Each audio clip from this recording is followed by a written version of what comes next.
Reddit is having an identity crisis. I'm Bridget Carey. This is your CNET Update.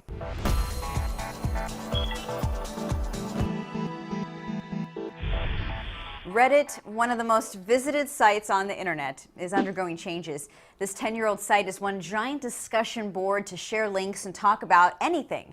But the anything goes philosophy contributed to the creation of a very dark side of Reddit, a cesspool of hate and violence. In the beginning, it was designed as a place to say anything you want, but that tone is changing as the company is growing.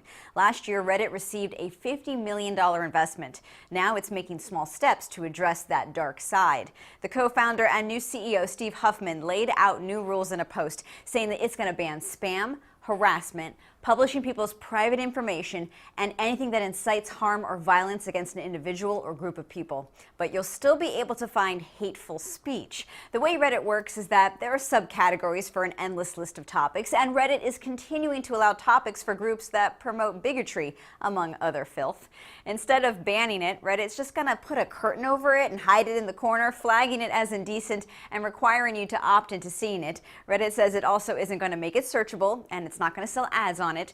So why not just clean up everything crude? Perhaps Reddit doesn't want a complete revolt from its massive user base of 164 million monthly visitors. Even if they don't sell ads on the pages that are vile, I'm sure they're still counting those users and activity in their overall numbers to attract advertisers and show growth. You see, this is Reddit's big identity problem. Does it care more about growing as a business, or does it want to be a home for trolls? Former CEO Ellen Pao wrote in an editorial, quote, "The trolls are winning."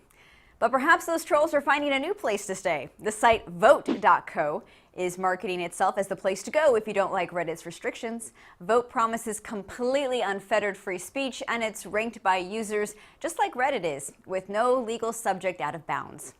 There's a different sort of drama brewing over at Uber, the ride-hailing app. Ever since it rolled into our lives, Uber has been fighting a constant battle against government regulators over its operations, which threaten the status quo of taxi commission groups.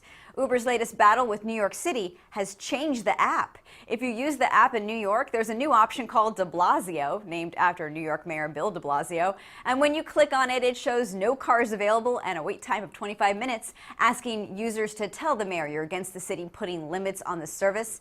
You see, the city council is scheduled to vote soon on a proposal to cap Uber's growth to fight traffic congestion. But Uber says it shouldn't be capped, and there's demand for these jobs. It's a battle of free market versus government. That's it for this Tech News Update. There's always more to dive into at CNET.com. From our studios in New York, I'm Bridget Carey.